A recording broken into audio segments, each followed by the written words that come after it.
You're listening to Extra Innings, presented by Next Level Training Center on the Sports Objective. Join us every Sunday night on Facebook Live and our YouTube channel as we talk East Carolina baseball. ECU play-by-play voice Corey Glore and others will join us as we look back at the previous week and take a look at what's ahead. Now, let's talk Pirate baseball.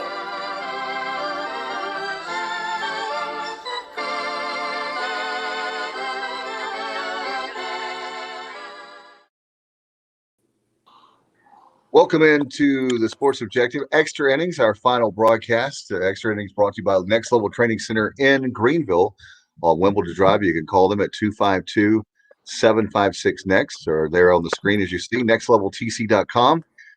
We'll run this right now, ladies and gentlemen, from the Outer Banks, back from a great trip there. Ladies and gentlemen, Kyle from LaGrange Barber, how are you? Yeah, I'm broadcasting live from LaGrange. I'm back from the OBX.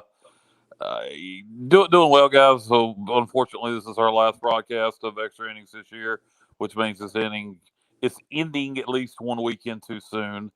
So, is Maybe what 2 it weekends. is. Well, you know what? We would have been happy with just making it, but so we'll go with at least 1 weekend too soon. Hey, when you had 31 tries and you haven't been there, well, if we go there, let's finish it off and make Corey work. Speaking of extra innings, make him do a lot many more innings. 31 tries is what you said, and I'm going to comment on that later. Something Cliff said at the press conference that I'll comment on later, but I'll let you introduce the other two guys. And there's a gentleman, the producer of our great show, and certainly I thought we had a Bubba sighting in Williamson, according to my son, Bubba Rosenbaum. How are you, man? You're on mute, my friend. Sorry, I thought I unmuted myself. Issue there with my touchscreen, but I was not in Williamson this afternoon. But right now, trying to enjoy the super regional game between Arkansas and NC State. The Wolfpack up 3-2 and 3 outs away from Omaha as we're here in the bottom of the ninth. That's not too enjoyable. All right, and let's bring in the play-by-play voice of the ECU baseball team, Corey Glore. How are you, sir? Doing well, gentlemen. Thanks for having me here tonight yet again. I appreciate you on, and especially since he signed Kyle, you haven't heard this. It's breaking news. He signed a big recording contract, yes, country music. All right. And, but he's still going to be able to do the baseball games. They're going to work it out around his baseball. Corey wasn't even a big country music fan, so now that he's decided to pursue country music as a career, that sounds like about 90% of the rest of Nashville. Corey, I'm assuming you're going to put out crappy pop country. Yeah, it's amazing the outlaw, depending on where you go in that city of what you hear. Because if you go down to Broadway, it is a lot of covers and pop country stuff. But then if you find some off the beaten path places, like I was able to a few times, and you hear like some legit songwriters in Nashville perform, boy, countries can be really good. Oh, absolutely. That's what I was trying to tell you a while back. The whole country scene down in Texas, Cody Jinks, Whiskey Byers, all those guys. We won't get into that right now, but yeah, there's a lot of good country music. Well, I look forward to hearing your first album. I hope we can be there when you have your party, or obviously your debut of the album. We want to be there. We'll have some pirate beverages, and we'll definitely help you promote the album here on the Sports Objective. Yeah, my first single will be Ball 4 Down the Middle. All right, sounds good. All right.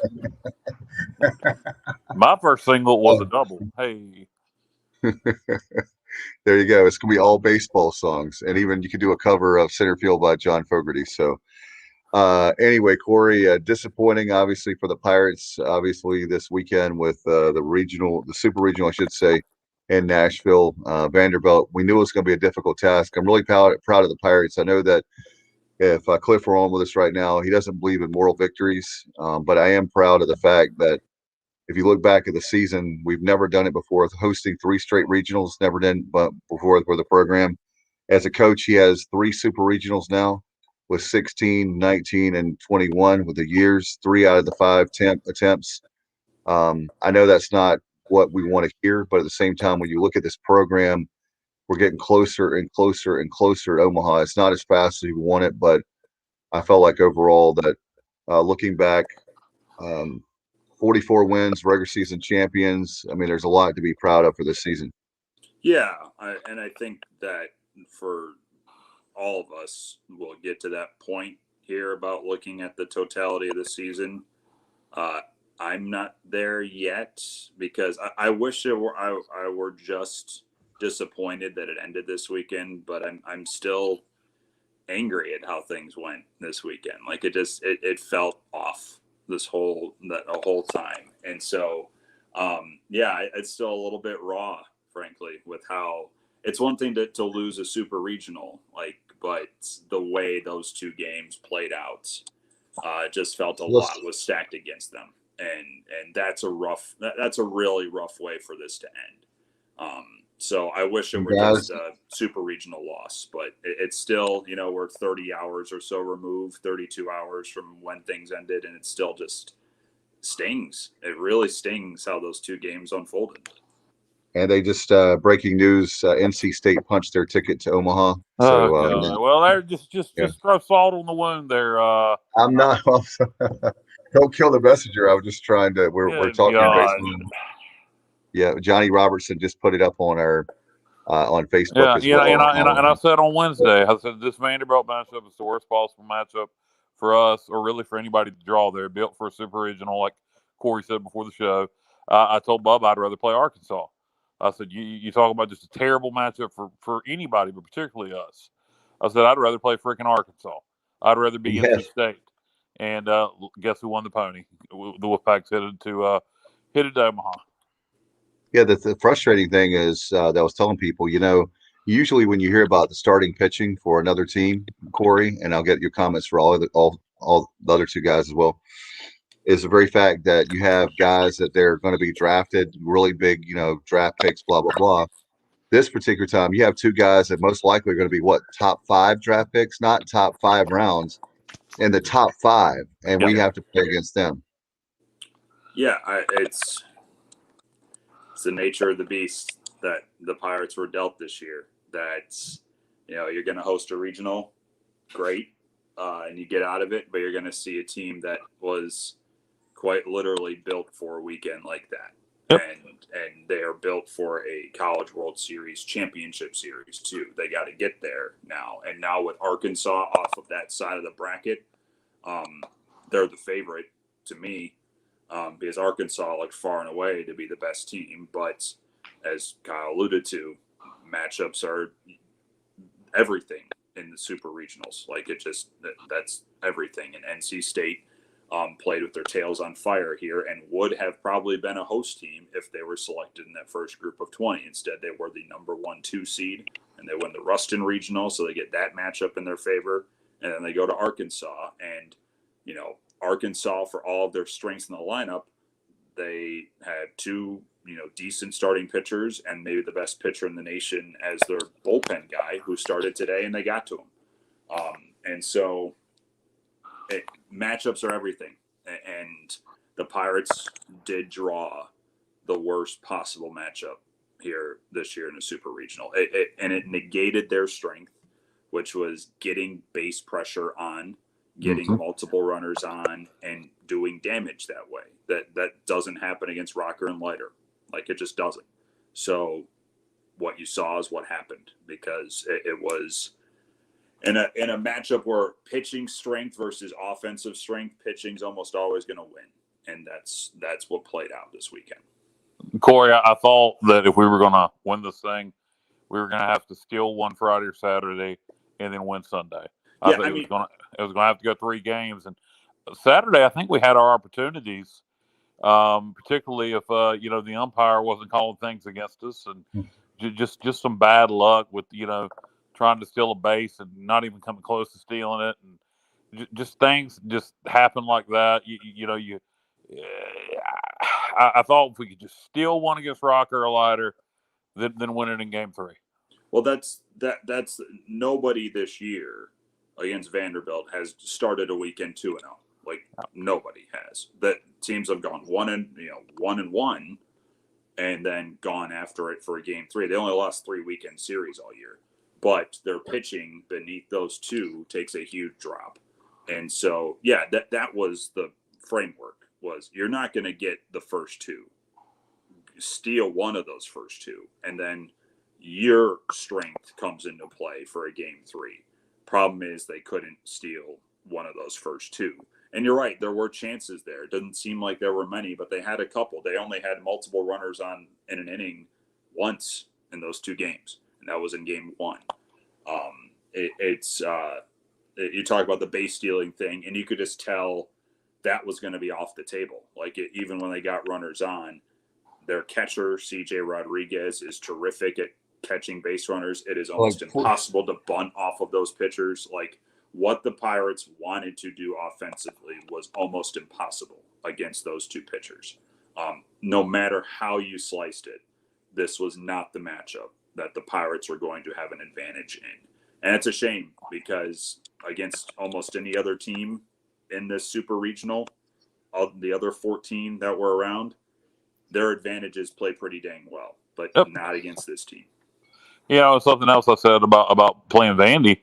If you're going to have to play them, I'd rather play them in a regional because if you play them in a regional and they beat you one game, you end up in a loser's bracket. You're going to end up in a situation like Georgia Tech, and Georgia Tech almost beat them out of the loser's bracket Sunday night and took them to extra innings. I really believe had Tech won that game, Vanderbilt's bullpen is pretty untested. So now if you're playing them on Monday and now they're playing game number 4, what do they have left in terms of experienced pitching? So, had Georgia Tech managed to beat them last Sunday night, we might have been hosting the Yellow Jackets this weekend. It's funny how things can change so easily. We just don't catch any breaks with this round, with this super regional round. You look what's going on down in Columbia with Dallas Baptist and Virginia, two teams that, neither one was the number 1 seed, and they end up playing in a super regional against each other. That never happens to us. Maybe one year it will. I think maybe even though we hate NC State, we can look at them as a good example of we don't have to host a super regional to win it. We just need to catch some breaks. We need somebody to blow their wad on Friday like Arkansas did and to play flat the rest of the weekend. Things happen. We came so close to 16. One thing I heard Cliff say during the press conference, and it kind of struck me. He said, looking back at it, he's always picture us, going to Omaha after winning the Super Regional in Greenville. But, the only time we've got to host was in 2001, and that was in Kinston. And he was a part of that team as a player. But, and I think the fans sometimes look at that too big. Dave said 31 times. This particular ball team has only went to one Super Regional. The guys that were seniors have been to 2 or 3. They ain't got nothing to do with 01. They ain't got nothing to do with 04. No. They ain't got nothing to do with 09. And the fans look at it as one big picture. And Cliff probably does too, being a former player, as he alluded to in the press conference. But these guys went 0 for 1 for one Super Regional. And next year's team, that'll be their first chance to go to a World Series because every team is different and every team is exactly one season old. Yeah, let me be clear on what I was getting at with 31 times. I look at it completely different than the media. Yeah. No. I'm saying what I'm saying about it is when I say as a whole, most of the media looks at it as a negative. I look at it as a storied program. There will be a lot of programs that wish they could have made it. I mean, many times. And the other thing too is I think this program has grown a lot, even in the last 20 years, where I don't know that we ever believed we could go to Omaha until Coach Leclerc. Maybe we do, but Coach Leclerc really brought that to the spotlight. And then with the Super Regionals, 6 times we've been there. State, I think, has only been there 5 times in a Super Regional, right? My memory serves me right. I think that's only. But this is 2 trips to Omaha, so that's kind of the problem. But it is. But going back, that's what I'm saying is going back to your point. It's not like we've been to. It's not like we've been to 31 Super Regionals. We've had a lot of regionals, and we've been to Super Regionals 6 times. So that's my point. And we've struggled matchups. Another thing too is 19.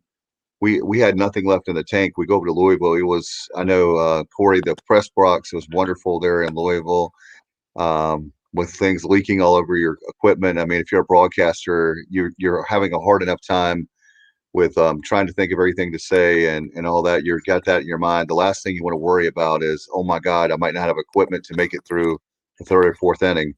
All the stuff there, and we just couldn't put up runs or anything. And then I felt like with Vandy, we played them extremely well, and I'm disappointed we lost. Obviously hurt we lost. However, I see the program. I want to get you guys' opinion. I see the program growing big time. I think most compared people to, do, Dave. I think most people do. No, I Yeah, mean, I know that's we're all not a hurt. question. Like that's not. I think the immediacy of this weekend is still sitting with many of us, myself included. Like the trajectory of what this program is set. I mean, it's third straight regional host, second straight super regional. Like, I mean, that we know what the program is. I think what's challenging, at least from where I sit, over this past weekend to try and get through, was that a lot of what Kyle was just talking about, the breaks just don't seem to be coming, and you can't not talk about it without sounding like a sore loser, and that's a shame. But you look at, I mean, this program has done so much properly to be in a position to be in Omaha, but it just seems like draws here, breaks here, bounces there just aren't working out. And that's the sport. That's something Cliff Godwin talks about a lot. He talked about it after the game Saturday, and he broke down during that. And you know how it means more to him than anybody. It seems like whatever the Pirates do, there's always still an uphill sledding that they need to find a way to figure out how to manage. But with this weekend, it just felt like the toboggan got ripped out from underneath them, and they had no shot to get up that hill. You know, it's one thing to see the best two pitchers in the country that throw mid to high 90s fastballs and devastating sliders. Another thing to see them at 11 a.m.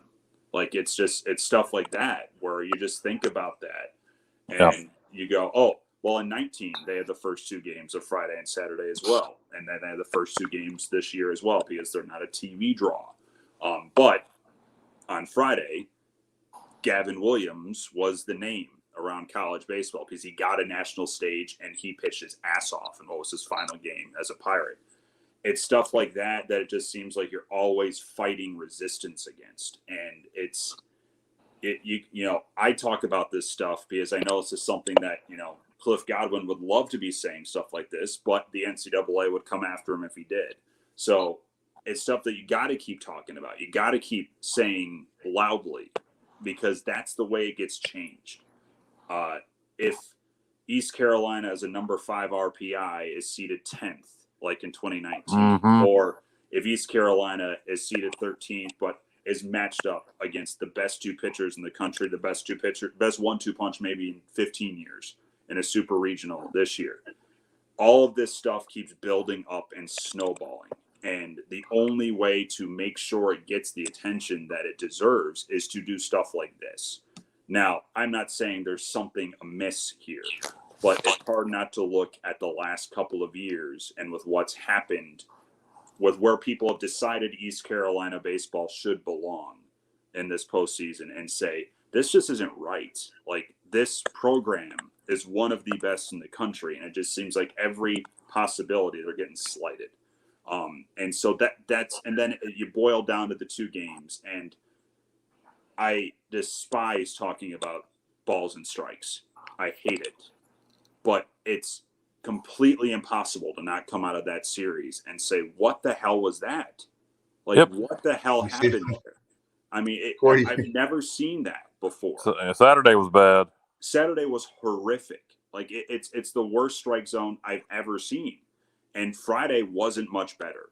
So, and the fact that the Pirates still nearly were in a position to win those two games is mind-blowing because, like, it doesn't make sense, like, how that happened. Those two pitchers do not need the assistance that they got. Yep. And so you either have very bad people calling these games or things I don't want to think about there. But whatever happened cannot get lost in the shuffle there. That was inexcusable. To call a pitch 8 inches off the plate and 4 inches below the knees, a strike 3 looking. But then Cam's Colmore's last pitch as a Pirate is ball 4 right at the belt down the middle to bring in a run. Like, something's not right. And that's why, this year on top of 19, it just feels like it's all just kind of built to a head here. It's like, this program doesn't deserve what's been built to them. Like, they've done everything properly here. And Vanderbilt's through for another College World Series that they're going to take for granted. And it's just stuff like that you just say, like, what more can be done here? Like, it's really frustrating. Well, I'll tell you what you can do. For all the umpires out there, when you do that mess, you're going to lose your jobs because they're not going to have umpires anymore. They're going to have, unfortunately, they'll have robots or different things. I know there's stuff they're working on. Not that I want that, but that's where we're headed. Job, you shouldn't have a job. Like, it's just, that's the way it is. And but the problem is that's not the accountability that's going to work here. Like, what's done is done. Corey, have you heard? And this is probably a better question to ask the administration.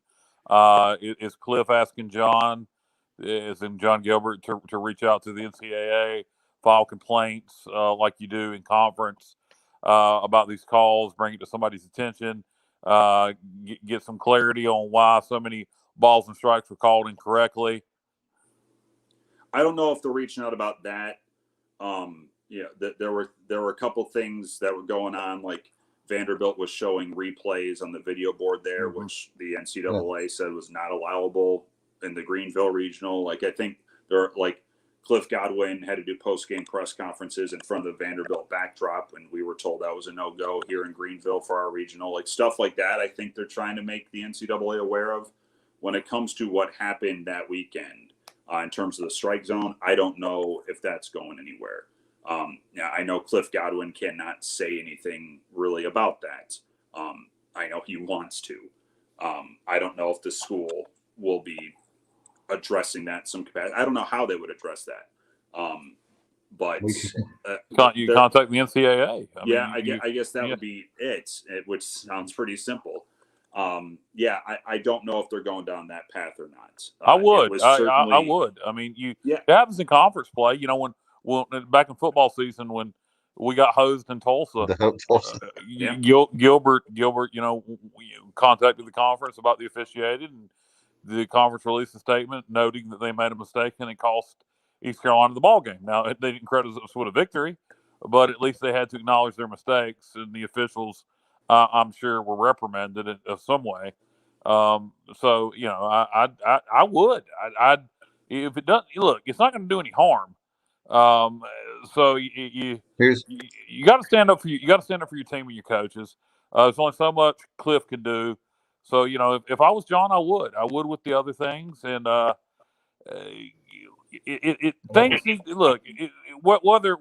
anybody was, I don't think anybody was paid any money to screw the Pirates. No.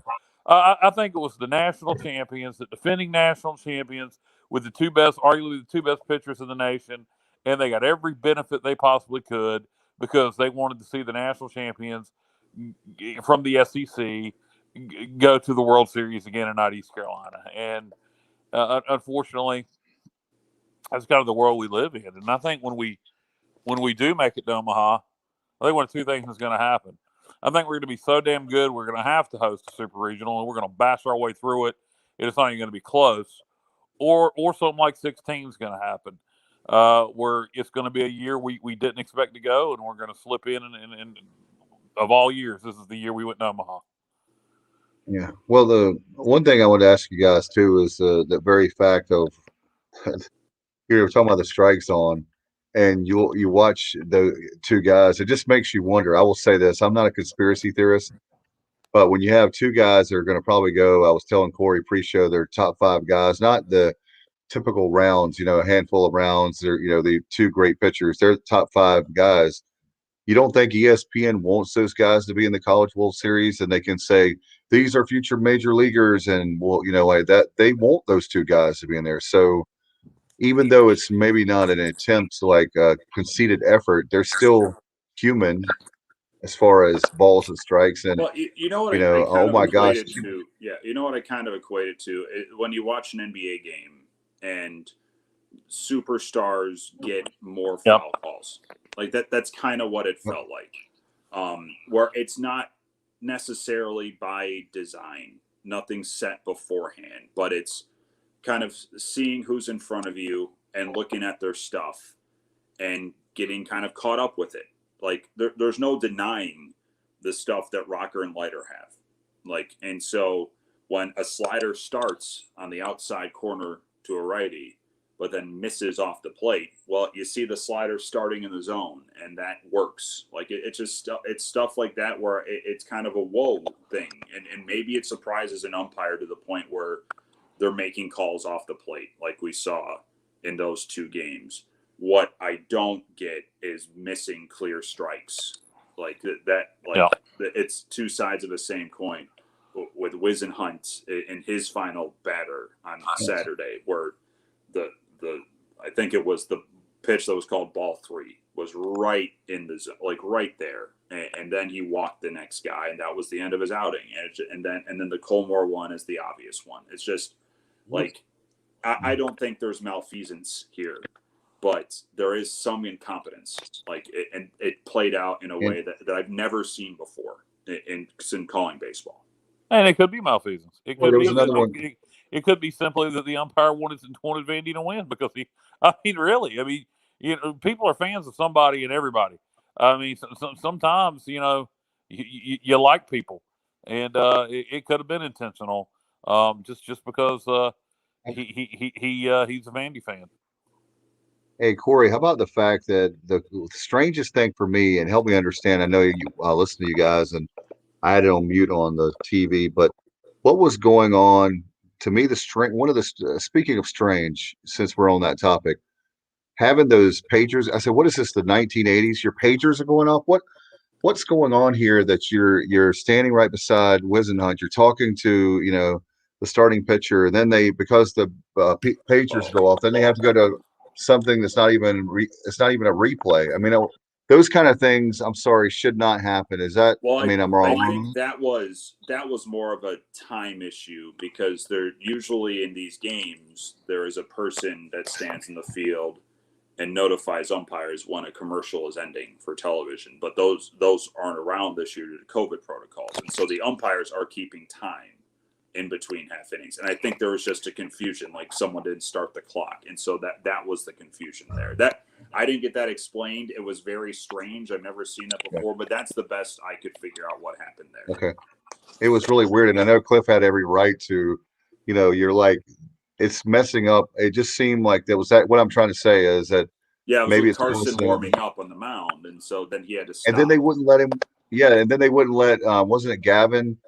They wouldn't let Gavin throw tosses during a replay. Yeah. I heard you talk about that, and I was going, guys, it's like the video replays on the board. There's all this kind of stuff, and again, my ultimate question is, when will we get the respect? I guess does that simply mean that going back to our season, do we need to? I was asking the guys, should we have won 3 or 4 more games where we would have a higher seed, where we possibly would be hosting a super regional, and we wouldn't see Vandy to the College World Series? I mean, I'm just throwing it out there because, like, what does it take to not have that kind of stuff happen? Where, in other words, you have the better, I don't know, a better matchup. I think almost anybody would have been a better matchup. I don't. You win 3 or 4 more games, and maybe you get a chance to host. But the problem with Vandy is it's not even just the matchup. The matchup's bad enough because it's a horrible matchup for us. It's really a horrible matchup for anybody, particularly us. But also, they're defending national champions, so they're going to get every damn benefit that they possibly can. Let's say Texas Tech, since we've been there before. Had we went to the Lubbock Regional and we were playing out at Texas Tech, I don't remember these problems at Texas Tech. We just lost the damn super regional rather. So it's almost, there's certain programs that are going to get the benefit of the doubt. Vanderbilt is one of them. I would imagine somebody like LSU would be another. It's just SEC. Yeah.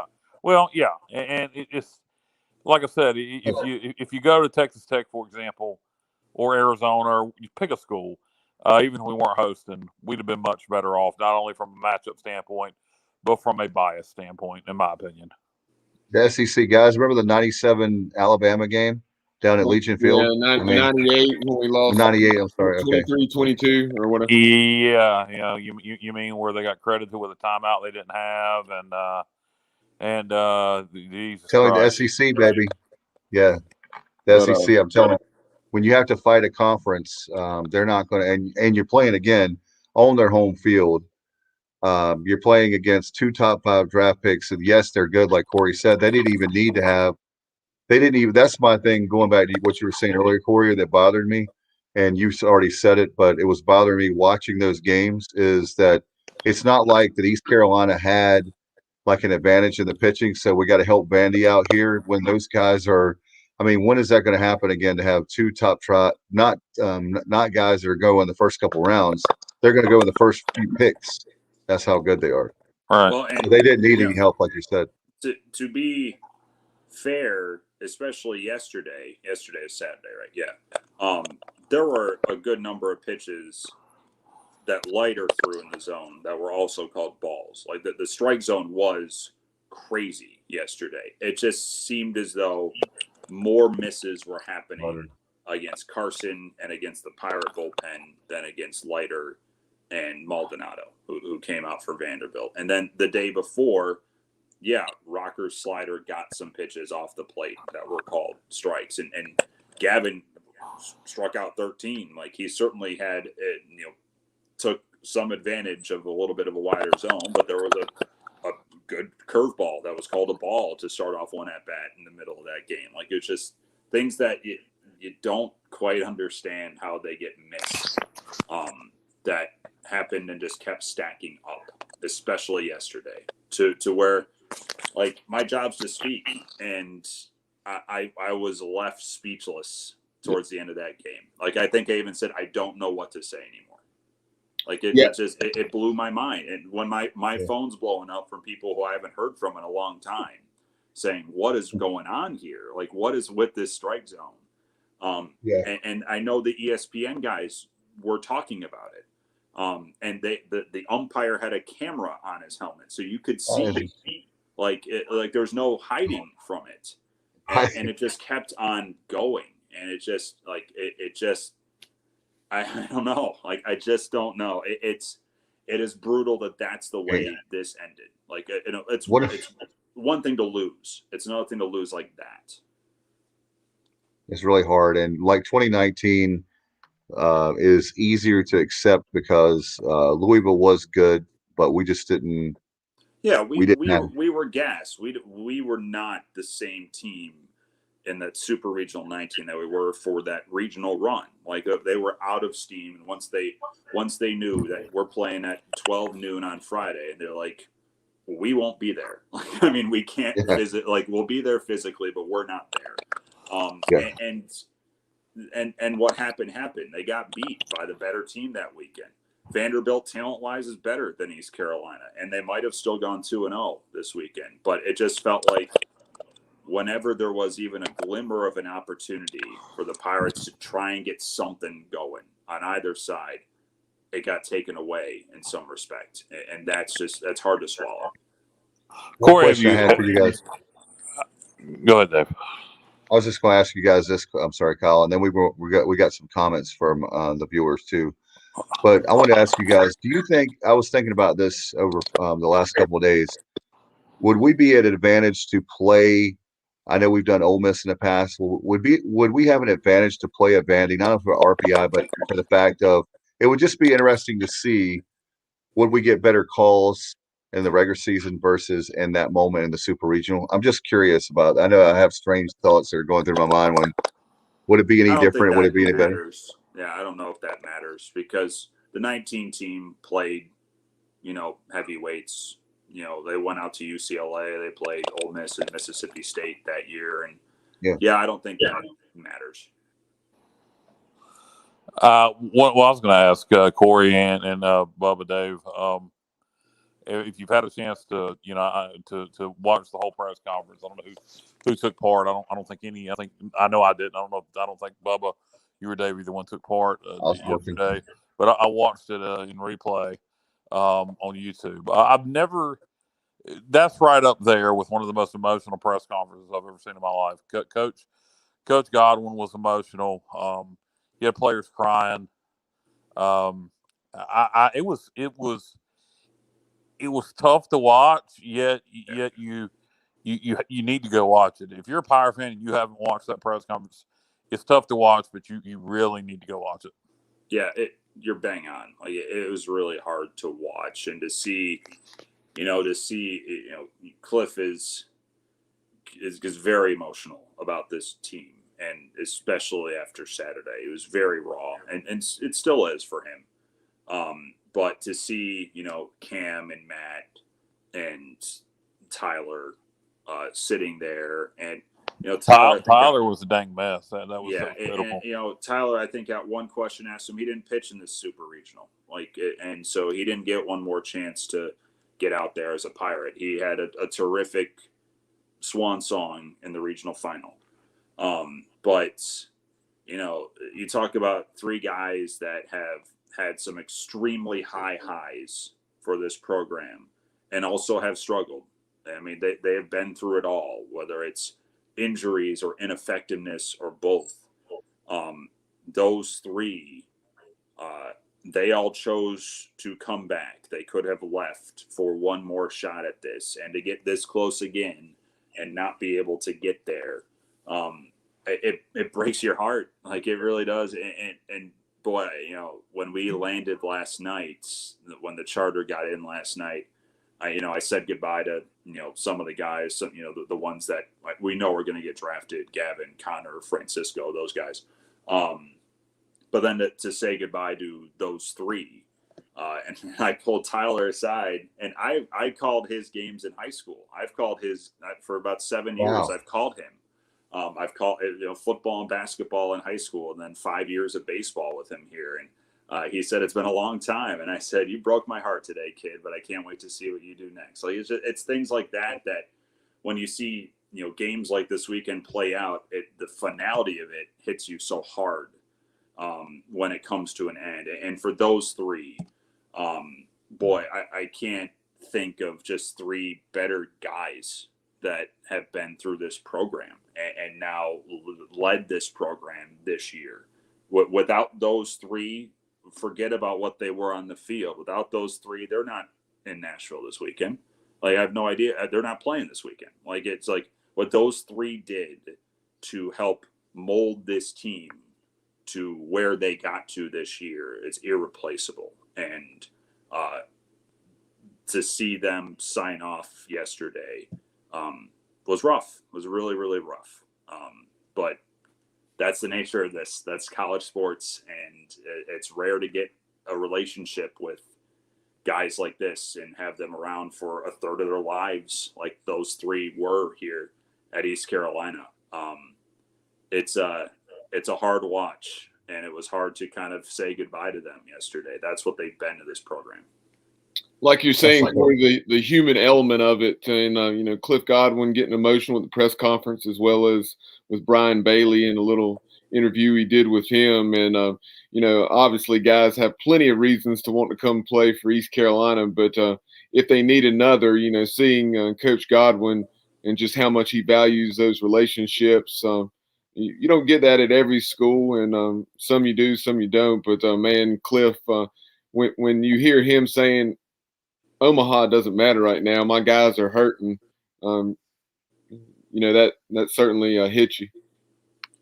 Yeah, I mean, I think one of the worst kept secrets about Cliff Godwin is that inside that kind of gruff exterior he shows, especially to you guys, and sometimes me as well. There's a really really heartfelt, emotional guy in there, and it comes out quite a bit. That there's a reason why this program now is at a place where former players come back all the time and are around the team. Chris Holba was at the games this weekend in Nashville. Like he hasn't been around since 2018. I mean, he's rehabbing another injury, but he was at the games this weekend in Nashville. Parker Lamb was there, like from the 2016 team. Like what Cliff Godwin has done with this program. It's not a baseball team. It's a family. Like, and that can get mocked a lot, like that term in this sport. And a lot of people, you know, especially in this area, I think, you know, laugh when they hear it when it comes to Carolina basketball, but you hear it a lot with that. What Cliff Godwin has done here is built a program that those who have left want to be back around with and always want to be a part of. Think about Turner Brown this year. Like, 4-year starting shortstop, gets drafted, doesn't work out with the Rockies, and he's back this year coaching. Like, it just, like, stuff like that have set this program apart. And so that's why, you know, this team, this program has done everything right. They haven't gotten to the promised land, as Matt Bridges said in the postgame on Saturday. But for Cliff, who desperately wants to get there with this team and wants to bring that jersey there, that's not the end goal.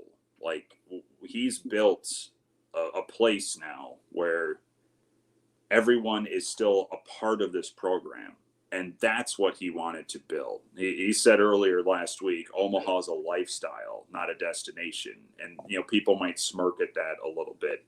But this program has built that here. They have built a College World Series lifestyle around East Carolina baseball. And that's Cliff at the center of it.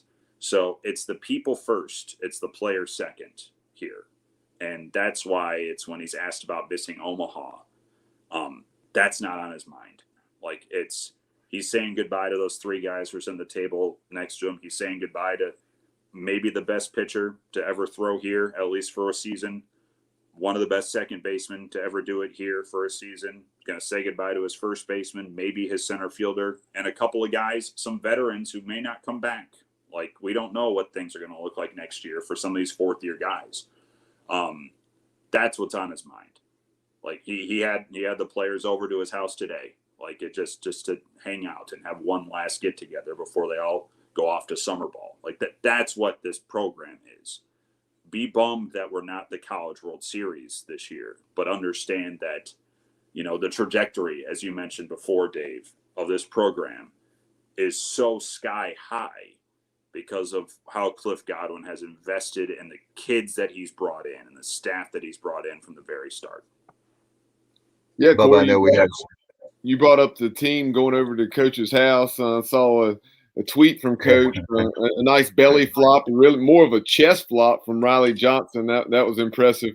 Yeah, he's got to have some gymnast background with the backflips he's been doing, and then that. I never got a chance to. You know, maybe I'll be able to snag him here in a little bit before he heads off to wherever he's going to be playing. But yeah, there's an acrobat in there, except for today, apparently. But earlier, I was going to throw this up when we were talking about, you know, obviously, Coach can't say but so much about the balls and strikes. But when he was asked about it, I believe it was Stephen Igo of Hoist the Colors at yesterday's press conference, he said, Coach Godwin can't talk about that. So I just tell everybody to go back and watch the game. It's on video. I know one thing, when Cam Colmore, who's the 6th-year senior, says that 3-1 pitch is right down the middle, I trust that guy. He's seen a lot of balls thrown. So I thought that was a perfect way to handle it. You know, get your point across without getting yourself in trouble. And it was a fastball. Like, how do you miss that? Like, how do you miss that? It was a fastball. Well, what happens? What happens if he says, "Hey, these officials suck nuts," and they need? Yeah. Well, damn it, we'll chip in and pay his fine. I think Pirate Nation would put together like a GoFundMe to help that. Yeah, we'll do it. We'll do it. The sense. By the way, you could. Yeah. Oh my God. Yeah, if he gets that fined, would be a memorable for Saturday to that fine. Yeah, that would be a memorable game. That would be legendary. That would be right up there with some of the Bobby Knight stuff. You know, you see, like when he talks about game face or either that stuff. But that would be definitely unforgettable for sure. But another thing too about it, guys, real quick, and I know we're going to those comments. If you have a comment that you want to make, one thing I want to say too for Pirate Nation, tell everybody how you feel about this team. I know there are a lot of people that have been putting stuff on social media that was very nice. So if you're watching right now, We have some people that, Bubba, I know that want to chime in. So I know you got some comments over there from Facebook and other places, right? Yeah, one of the plays that we have not really discussed, but how Vanderbilt got its first run. Obviously, they laid down an excellent drag bunt, and I know Cliff came out to talk to the plate umpire about it. The left-handed batter, his left foot was well out of the box, probably a foot out of the box. So, Corey, what, if anything, did you hear about that? Frankly, I didn't hear anything from the team about that. I was a little bit, when it happened live, I didn't catch it just naturally from my angle, just behind the plate. I wasn't able to tell that he was out of the box, so I was initially kind of confused as to what happened. And it's not reviewable. And I think if that had been a play available, they would have seen that, and that, that's not allowed. Like that is illegal. And so, yeah, I think of all the things that kind of built up over the course of the weekend in terms of some discrepancies with calls, that one might have gotten lost a little bit in the shuffle. I know fans picked up on it pretty quick, and I did see it on social media. There wasn't much talk about it from the team. Well, why is that not a reviewable play, Corey? You're asking the wrong person about that. Well, but that's the whole point. It was a scoring play. There's a boundary call there that seems like it would be easily reviewable. The only thing would be probably a camera angle. But yeah, I mean, to me, there's not a ton of difference there as to like fair foul, because you have you have something to look at physically. Exactly. It's not subjective. But that's for the NCAA Rules Committee. But if you know that if you're Vanderbilt and you know that they can't review it, then you're going to do whatever you want to do, right? I mean, or whatever team it is. I don't think he intended to leave in the box early. Like, I'll say that. But I mean, it was a break that worked out for him. Like he that should not have been a bunt single, because he was out of the box when he made contact.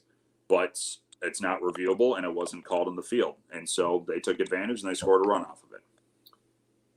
And in a super regional like that, where pitching's at such a premium, and 2-0 and 4-1, everything's magnified. I mean, any type of base runner, any type of advancement of base runners, it sticks out like a sore thumb. And yeah, one thing that we haven't talked about, and we should, is that when push comes to shove, Vanderbilt did capitalize on their opportunities more than we did this weekend. Now, we've talked a lot about the strike zone, and that's fair, and I will continue to beat that drum until I'm blue in the face.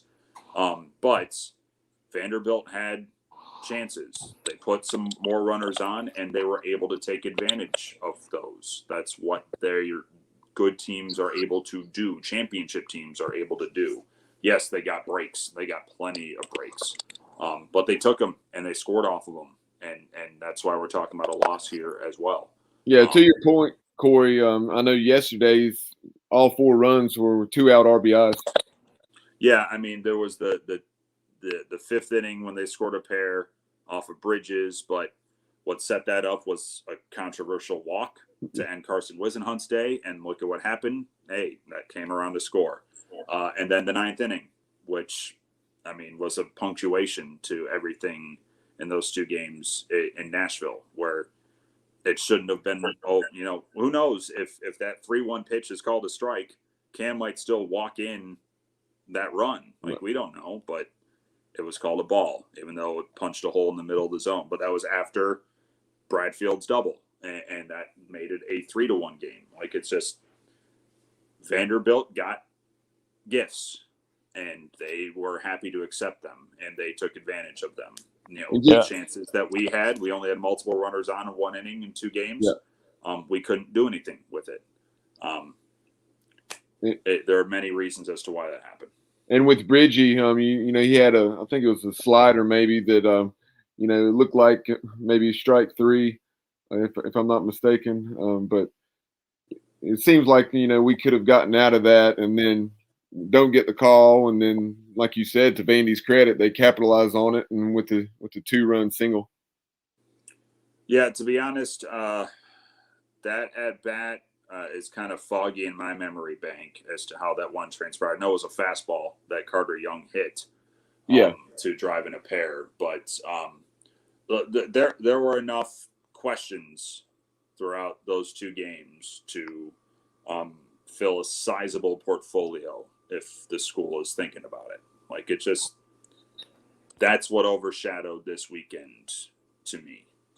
And maybe there were one or two in that Matt Bridges at bat too young that could also be thrown in there. But when push comes to shove, there's a lot to look back on that scratches your head.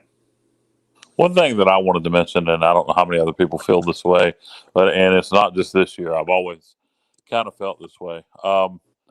I don't like the setup with the regionals and the super regionals, and you're paired with an opponent. Like, we knew we were going to play Vanderbilt or the winner of the Vanderbilt regional all along. I've always been in favor of reseeding after the regionals. In other words, South Florida would have been playing Arkansas. We would, I don't know who we would have been playing. It would have been Vandy. South Florida or Dallas Baptist and Virginia would not have been playing each other. They'd have both been playing, somebody that was hosting this weekend. To me, that would be a lot more fair to reseed after the regionals, and the lowest rated team left plays the highest rated team and on down the line. Yeah, I think, and by this point, the top 16 are obviously seeded, but also the 2 seeds are seeded. Like, they're seeded in order as well. So at least the top 32 teams are seeded in some capacity, because we were the 13 seed, and so Charlotte was like the 4th highest 2 seed. Like, that's how that lines up. Yep. The 3 seeds are usually at larges, last teams in, that sort of thing, and then the 4 seeds are usually the 1-bid leagues. But or in a case like South Florida, where they were a game over 500 but won the tournament. I've been a proponent for a while now of seeding the entire tournament 1 through 64, because they kind of already try to do that. They try and balance the RPIs out for the 4 teams in a regional, try and make it as level as possible between the 16. So the number 1 overall seed will get the last 2 seed, but get the top 3 seed, and then the last 4. Like that. That's kind of how they try to do it. This year, there were more regional 4 seeds. I think they were trying to limit travel due to COVID reasons for some of the smaller schools. But a seeding of 1 through 64, what I think kind of go down the line of what you're looking at here, Kyle, what the NCAA will respond with is they don't do it for basketball, and that actually makes them money. So why would they do it for this? Different animal. To make it fair, well, my response would be, do they really want that? Yeah. Well, it should be, and it's a different animal with basketball. In my response to the NCAA, if they say we don't do it with basketball, I would say, well, then let's play on neutral sites for regionals and super regionals, because you're giving teams home field advantages and putting teams at disadvantages that don't deserve to be. Yeah, that's been a sticking point for a while, especially for Cliff, because the regional this year had the Pirates lost to Maryland on Sunday night and went to a Game 7. Maryland would have been the home team for Game 7, because the way it worked out, they try and make everyone the home team at least once in a regional. But if everyone's the home team the same number of times, by the time Game 7 hits, then it goes the team that has been the road team the least in a regional would be the road team for that one. So that would have played in, because ECU was only the road team once in their 3 games. Maryland was the road team twice in their 4. And so that would have made ECU the road team in the Game 7 of a regional they were hosting. Where, I mean, that happened to Oregon. They lost to LSU. Old Dominion, who was the number 1 in Columbia, they were the road team against Virginia. Like, that doesn't make any sense. Like what's it kind of goes to, the closest this program has gotten to Omaha was when they came out of Charlottesville as a 3 seed. Yeah. Like, if you're going to work this whole season to be able to host a regional and then not be able to be home team in the most important game of the year, then what's the point of having it at home? like just put sites up for bid like basketball. That's exactly what they should do if they're trying to make this all balance out. Exactly. The Pirates were the home team in Game 2 in Nashville. Why? Like Nashville was the high, or Vanderbilt was the higher seed. They should be the home team the whole weekend. Like it's stuff like that if you want to make it a neutral site event, then make it a neutral site event. Like you have the capability of doing that, and people at schools would bid to host this stuff. So just do that. Like instead of creating all these convoluted tiebreakers for, well, here's why the 3 seed Maryland should be the home team in the Game 7 of the regional instead of the number 13 overall seed. It's stuff like that that's baffling. Or Corey, just do what you and I were just talking about. Combine it, seed it 1 through 64, and then do your super regional matchups based on seeding. After the regionals are played, it's not that hard. Correct. Corey, we had a question from Johnny Robertson. He said, does anyone know if Bryson's shoulder was healthy in Nashville, or was he playing with some pain? He looked, I would imagine it's still painful for him. He didn't come out of either of those games early. Or did he? He might have come out of Saturdays early. I don't have my book in front of me.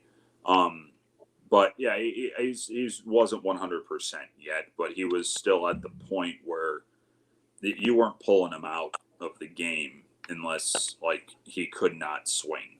Like it's with what he did, especially the last half of this year. And I hope he winds up getting his name called in July here. I think he played well enough down the stretch to sneak into the draft, and we know the skill set's there. I think what was really impressive to see how Bryson evolved throughout his 4 years, assuming this is it for him, really came to light when this injury happened, and that you weren't keeping him off the field. He was determined to play. And, now I think of it, I think he did leave midway through against in the Saturday game against Leiter. He looked at a couple strikes. And so he might have just been, it might have not been there. It might have still been wonky for him. But I think you can't help but commend just the toughness he showed with a pretty well hyperextended shoulder to close out this year. And if that's it for him as a Pirate, he certainly left a mark in that Charlotte game. I'll tell you that. And then just he'll be one of the more talented players to ever come through this program. And I think the last 6-7 weeks of the year showed that. Bubba Grant chimes in saying that, in his opinion, Rodriguez, the catcher, was their MVP. I know he had multiple hits, and then, he threw out at least 2 base runners in Connor Norby and Lane Hoover. I think the one with Hoover was a hit and run, if I recall correctly, yesterday. But and then he also mentioned his framing of pitches with some of those calls going their way. But in addition to Rodriguez, Javier Baz, and also that's the big one. Yeah, you had Baz, and he was making his 3rd or 4th, maybe 4th and 5th start to the season. Just it's amazing, and the majority of his damage has been done in the postseason after not starting in the regular season. Yeah, I think he had 14 at bats coming into the supers, and so I think it was the scouting report's not deep on him. It was the first year for him at Vanderbilt. He's a rare JUCO guy that's coming to Vanderbilt. Yeah. And so, he was on, I think, 5 times across the weekend, and he drove in the game's first run on Friday. He scored a run. He was just kind of all over the place. He has good speed, and he caused some mischief with that. So, yeah, I think, Rodriguez, I love the framing pitches thing, by the way. He didn't need to do much framing. I'll say that. But yeah, Rodriguez was key. We knew heading in he could cut down base runners, and that's why you kind of looked at things and you said, well, the Pirates are going to have to probably almost abandon ship a little bit on that particular element of their offensive game, the hit and run, moving runners over, because you're not going to be able to make all the contact you want on Rocker or Leiter to at least protect runners, as we saw Saturday when Cadell missed a fastball and Hoover was dead. you also can't really get bunts down off of those two. And so, like, that element was just taken away, and then they couldn't string hits together. Rodriguez, we knew, had an arm, and he showed it in the rare times he actually had to show it. But he, at the bottom, along with Vass, I mean, the Pirates did a great job on, in my mind, Bradfield Jr. at the top of the order. He swiped a run on Friday to make it 2-0. But I thought they did a bang-up job on him. And then, Keegan, Young, the guys at the middle of that order that can change things with one swing of the bat. I know Young drove in a pair of runs on Saturday, but they really held them at bay. Like, they held a very good lineup down. And, that gets lost here, too, with everything we're talking about. Pirate pitching had an unbelievable weekend. And, did they get a little bit of a good strike zone at times? Yeah, not nearly as much as Vanderbilt, but they did. But they pitched their asses off. And it was great to see that. They matched Vanderbilt pitch for pitch. It was just pitches that were bought that turned out to be a big difference. That's something I was sorry to cut you off. Go ahead. Oh, it's fine. That's something I was telling Dave and the guys earlier today, just from the standpoint of, like you're saying, it gets overshadowed a bit. The Pirate pitching and defense, I think Vandy hit just over 200 in those two ball games. And they had 10 hits. Yeah. I think by the final count of those two games. Yeah. And zero errors by the Pirates. And so. I think it's important. I think, there'll be times, whether it's this show and we're already over an hour here, it looks like, or just moving forward, when you start looking at 2022, Carson Wisenhunt was great Saturday. Like, he was great. And he left in the fifth because I think Cliff was worried about walked back-to-back hitters. He got squeezed on that last hitter. He was worried about, all right, this is super regional. He's still a freshman. He has gotten rattled at times. And so let's get him out before things maybe go haywire here. And that's why you bring in the 6-year senior. I thought that was one of his best outings of the year. And so you're talking about that. He's going to be your number one next year. And for that to kind of, especially rebounding after his regional start against Norfolk State, which was not his greatest, he was matching Leiter the whole way.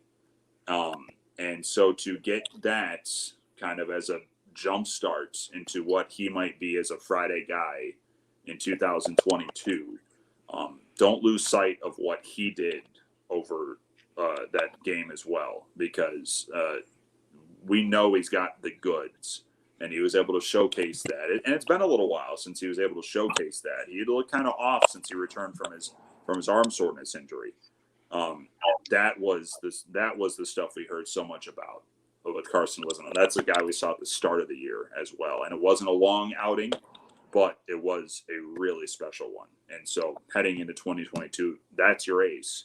And the Pirates have something very, very good there. Going back to what Bubba just said, wait a minute, Dave. Going back to what Bubba just said, 10 hits, no errors. If a little birdie landed on your shoulder in February and said, all right, I'm going to tell you this, guys, the Pirates and the Super Regionals, through the whole Super Regionals, are going to give up 10 hits and have 0 errors, we would think we would be in Omaha right now. But 5 hits across 2 games offensively is there's the counter. Yeah, the Pirates were 5 out of 56 and had 11 base runners in the 2 games and still had a chance, really, right there in both games because of the pitching and defense. Yeah, I mean it's incredible when you look at that. You give up 10 hits and no errors, and you lose both games. I mean that's brutal. Well, and the fact that we normally average Corey, 7 runs a game, and we only had 2 over. So instead of 14 runs, you would say on average for the 2 games, you have 2 runs. So I want to say this real fast, guys. Congratulations to our sometimes colleague and our good friend of the show, East Carolina graduate Brendan Shapiro. He just texted me. He knows what I'm congratulating him for. You guys can figure it out. Congratulations, Brendan Shapiro. Oh, okay. I think I know what that is, but anyway, that's an off the show kind of thing. But with you were talking about starting pitching. What about for relief pitching when you have Colmore, Bridges? You have Colmore and Bridges and Tyler Smith. I mean, there's a whole bunch of guys that are not going to be coming out of the bullpen or even starting. So how is our pitching off just a first glance for next year? Well, you got a CJ Mayhew coming back. And I think he got gassed at the end of the year. Like, it just seemed like it was a little bit off for the last month of the season. He looked pretty good when he showed up this weekend. But he's going to be the guy kind of leading the back end of the rotation. Garrett Saylor's there. I think, the last couple of weeks, AJ Wilson really showed some stuff. Like, and I think they knew he had it. And it started to blossom the last couple weeks of the year. So the key with him will be, can he consistently get right-handers out? Because with that slider, he's going to get every lefty he sees, most likely. So yeah, you're going to line up pretty nicely here, and then you got a couple of true freshmen that, I think Josh Groves could be something really good for this team. I mean, I could see him being a starter for this club next year. Danny Beal, what Landon Ginn showed towards the end of the year after a ways off. But Groves and Beal all year, I think, kind of flew underneath the radar a little bit. But they showed some really good things throughout the course of the year. And then you have a guy like, what does Jake Kuchmaner do? Like, I think that's a fascinating one to figure out. It would be, he'd return for a 5th year. And he has that option if he wants it. But it was not his best outing this year. And what does he want to do moving forward? I know the team loves him. I know the program loves him. He's that type of guy where when he's in that clubhouse, it's a better clubhouse. Jake's one of the more persistent, one of the more prepared and driven guys on that pitching staff. And so I'm sure he's chomping at the bit to fix what went wrong this year. And if he can come back and fix what went haywire, then you got him back in your rotation. There are plenty of pieces there that I think will make this pitching staff still very, very formidable in 2022, especially the bullpen. Like, there's still a ton of options down there.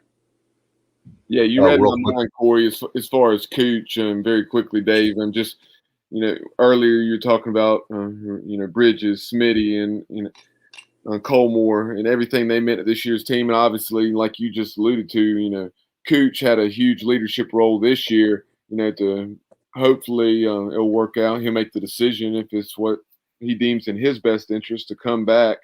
But for the reason you just mentioned, and with this year not going the way he would have liked, I would love to see him come back and really pitch the way he can pitch next season. Yeah, and it's also, we're talking about, some of these guys who would be coming back for a 5th year that we're talking about, Kuchmaner and the pitching staff, Seth Cadell is, the catcher here, even his backup, Ben Newton, that'd be a 5th year for him after 2 years of JUCO. These guys also have degrees already. Like, they've accomplished graduations. Some are going for masters here. And so that's something they're also going to have to weigh, where if they're done with school but still can come back and play again, do they want to do that? Are they on scholarship to do that? Like, it's things like that it's more than just, Kuchmaner struggling this year on the mound. He's got his degree. Like, he's set in terms of that. It's if he's going for more, if he wants to come back and hang around, there's a lot more in the decision making for a guy like Kuchmaner and Cadell and Newton and all these guys who are 4th-year juniors. Say Worrell doesn't get drafted, all these guys do have that decision coming up when they have things academically set already. No question about it. And obviously, second base is going to be Connor Norby is going to be moving along. Who would play second base with him gone? I know that's early, but just out of curiosity. It'd probably be Barini, I think, would be taken over there. Okay. And then the infield's pretty well set around him. With Moylan will take over first all day, and then you still got Agnos and Giles on the left side of the diamond. So, Barini would be your second baseman. You probably have a gap to fill in center field, it sounds like here. I think you'll have one. I hope Bryson gets drafted here. But that's where a guy like Jacob Starling will slide in. And then you still have Makarevich and Hoover out there, plus a couple of guys on the bench. Like saw a little bit of Cam Claunch this year. There's another. I'm missing another true freshman this year, and it's this is not a good look. Riley Johnson played a ton. That's what's going to ask for Riley Johnson, Johnson. the back flipper, belly flopper. Yeah, I mean he's going to see regular time in the outfield too. So yeah, the Pirates are actually going to be okay position wise, and say they do need to make some changes behind the plate. I don't know what Seth or Ben are going to be doing here, but they do have two catchers looming. Justin Wilcox and Joey Rezick are looming here. So they have reinforcements at the ready. That's where the program is. Like they're bringing in some upper tier talent to fill some voids here when guys graduate, when guys get drafted. That's a sign of a powerhouse program now. And I may have just missed it, but AMAC, obviously, you have a guy of his caliber who's so versatile that can play infield or outfield, switch hit, everything he brings. Yeah, I think there was there's so much talking about him heading into the year about just what he essentially forced his way into the lineup. Like that's everything we heard about Makarevich heading into the year. And then you saw why. And now, I mean, you could put him anywhere pretty much, and he's going to do something for you. And I think now after a full year of, seeing regular at-bats, I think his prospects only grow. And now add in probably a year of summer ball, I would imagine. I don't know, I have the list of who's playing summer ball where yet. But I think a guy that's had to kind of fight to get the attention when he first walked into this clubhouse to now be an everyday guy of a top 15 program, the sky is starting to be the limit for him now. I think there can be a lot of great things that Makarevich brings to the table moving forward. Yeah, very quickly, Dave. I know I said I was finished, but AMAC, since Corey brought up summer ball, he's the only one that I do know where he's playing. I believe he's playing down with the Wilmington Sharks. Good family friend of ours, Mark Sumner, is his host family. Okay, I know. I know Zach Agnos is going up to the Cape. That's the only one I know for sure. But I think that the program's going to be kind of putting together a list here shortly of where all these guys are going, because they're going to start leaving here shortly to start playing summer ball. Hey, we have a quick question from Johnny Robertson. Can we put that up on there? Then we're going to get out of here. Corey, thank you for going extra innings with us here on Extra Innings. He says, what about Carter Cunningham in the outfield next year? Any shot for him to be a contributor? Yeah, probably. I mean, he's going to be one of the incoming class, and I've mentioned with you guys a few times, I don't spend a ton of time researching like the incoming classes, but I have heard a lot about him because he played high school ball with Zach Agnos, and so there's a connection there. So yeah, I think outfield there's going to be kind of like what we saw this year. There are a lot of options hanging out where, Francisco was an outfielder this year. We saw Johnson a lot when Hoover was on the shelf, and we saw Starling late in the year. There's going to be a lot of chances. And as we saw with Johnson this year, true freshmen or incomers are going to get their cracks out there. And Cunningham's going to be certainly in that mix moving forward. Before we go, guys, I want to thank, since this the last extra innings of the season, I want to give a shout out to Next Level Training Center. They sponsored the whole show. Thanks to Trent, Brett, Gaynell, everybody there. My son, Alexander, made All-Stars. He went to a clinic before that. They do tremendous work. They kind of took him under their wing that Sunday. nextleveltc.com. Call them 252-756-NEXT. I know we're going to take Alex and my daughter Mackenzie there in the summertime. Give them some more work, if you will, in the off season. Also want to give a shout out to Mark Manakazi for PGXgloves.com. They were great to us for the PGX Player of the Week and the PGX Pitcher of the Week. Appreciate all them. And Corey, man, you've been rock solid for us all season long. You've been our starter. Appreciate it, man, for everything that you've done, for going all the way back to the beginning of this podcast, 2018. You've been always good to us. So I wanted to give everybody a shout out, including you, for all that you've done for us for this program. Gentlemen, I thank you for that. I've enjoyed it every time I've been on with you guys. And I've told you before, I'll tell you again here.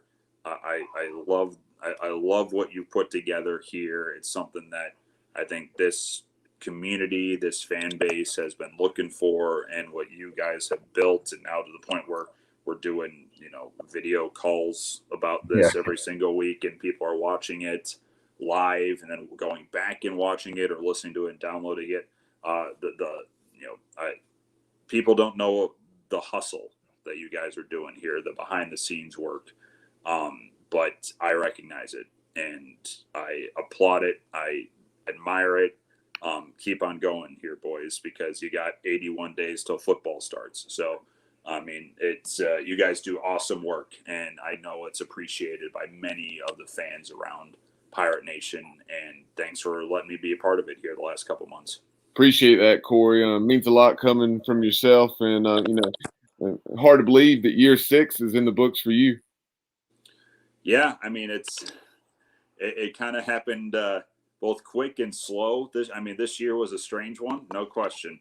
But I'm glad we got 61 in as opposed to 17 or whatever it was in 2020. And it was another super regional run. And it was one hell of a team, one truly awesome team this year that gave us some really special moments, some special players. We're going to be talking about that game against Charlotte for a long time, I feel. And we're going to be talking about that North Carolina game for a long time that happened back in March. Just, if you still want to take some time and kind of dwell on the past weekend, go for it. Take as much time as you need. But this was another truly awesome year. And it was my privilege because I know not everyone could get out to games this year. It was really, if you got regional tickets, that was kind of the best shot for everyone this year. And so I know more people were having to tune into me than probably they would have liked. And so it was my privilege to bring you all this team this year. It was a real special group. And thanks for being along for the ride. And by the way, before I forget, your broadcast partner, who I love, he was the coach when I was here, Coach Gary Overton. Coach O, thank you for coming on the show too. I know he's not here with us tonight, but he means the world to me, and I know you and a lot of people. And also want to give a shout out to Malcolm Gray, who talk about a pirate that talk about behind the scenes. People don't know how much work he does, and it means a lot of the program, all the coaches, the staff behind the scenes. I know the trainers, everybody that behind the scenes that we don't give a lot of love as much as we want to. We could probably do a show every single day on ECU baseball for all the hard work, the GPA 3.69, all the folks there, community service, all that stuff that means so much to all the people in Pirate Nation. I want to give all those people a shout out as well. Yeah, and I just want to say to this baseball team, Coach Godwin, and the whole team.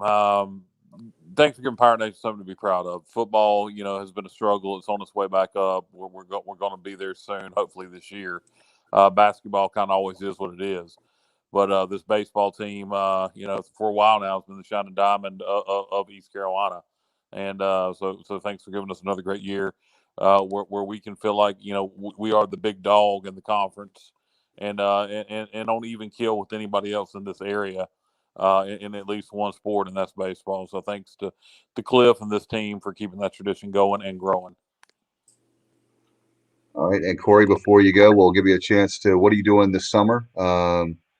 You got anything on the plans besides your new album coming out next? My album drops in August. Okay.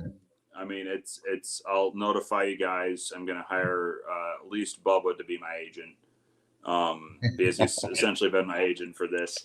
Okay. No, I mean, I'll be, I am the wind at the moment here. I'm going to take a little bit of time to kind of probably unplug a little bit. As mentioned at the top of the show, I don't watch a ton of baseball once the season ends. And so I don't know how much of the World Series I'll be watching here coming up in a little bit. But no, I'll kind of take a step back and breathe a little bit here and see where the winds take me. I look forward to seeing you, even though I look forward to the press box. Last year, because of social distancing, it felt like I was in Aden or Grifton or Farmville, way away from you, and I didn't even get a chance the games that were there, like in the press box. I didn't get a chance to even talk to you because everything was so spread out. Yeah. So it's nice to have a normal, whatever normalcy is, in the press box again this fall. We are almost right there, aren't we, folks? Like we're right there. We're about 99% of the way there. Yep. Yeah, no doubt. Yep. Thanks, Corey, buddy. I'll let you go. We're running way long, but appreciate you again and look forward to hopefully we have you back on the fall. Maybe talk some fall ball to get Pirate Nation, the fans of this team. We'll see what kind of an early preview. We'll have Corey on to give us a Northern Illinois football preview. Absolutely. After a winless 2021, that's what, or 2020, that's what you're all jonesing for. All right. Good night, man. Appreciate you, buddy. Love you guys. Have a great summer. It was a pleasure. Same, man. All right. Corey Glore, appreciate him very much. Guys, do you have anything before we go? I kind of think I said everything I wanted to say just a minute ago with, thanking this team for giving us something all to cheer about yet again. Bubba, do you have anything? Echo what Kyle said. I mean, we're certainly spoiled as Pirate baseball fans. We all want Omaha, just like Cliff said. And it's going to happen. And we're going to keep knocking on the door, and we'll knock the door down and open it here in the next few years. There's no doubt. Who knows? Maybe next year. But 44-17. And Cliff this afternoon on social media, he said obviously it's still very raw. A lot of different emotions, running through my head right now, and saying goodbye to these seniors and everything that Corey mentioned. But when you take a look at it, a lot of things to be proud of, on and off the field. No doubt. And I'm going to say one final thing, and then we'll get out of here. Proud of the team. I'm proud of you, Coach Godwin. Hey, if you're John Gilbert, Ron Robinson, we thank a lot of them. Give this guy how for life. That's what he deserves. Give him another raise. Give him all the stuff that he wants with everything the guy wants, because they deserve it. So appreciate them very much for everything that Coach has done, and let's give it to him. All right. I want to send a shout out to Josh O'Neill and Josh Thomas. They just arrived home a few minutes ago. Josh, appreciate you. And Josh Thomas, man, it was great to meet you in the jungle last. That was really awesome. So it's great to probably put this, but we see you obviously here each and every week in a lot of the broadcasts. So thank you very much. All right, guys, we'll get out of here. Thank you, Kyle, Bubba. Thank you to Corey, everybody for part of, again, for Extra Innings this season. We're going to get out of here. We'll be back next year. We'll follow it, and as far as Extra Innings, but we'll have our regular broadcast here as well. We'll see you the next few days. In the meantime, as always, good night, everybody. Go Pirates.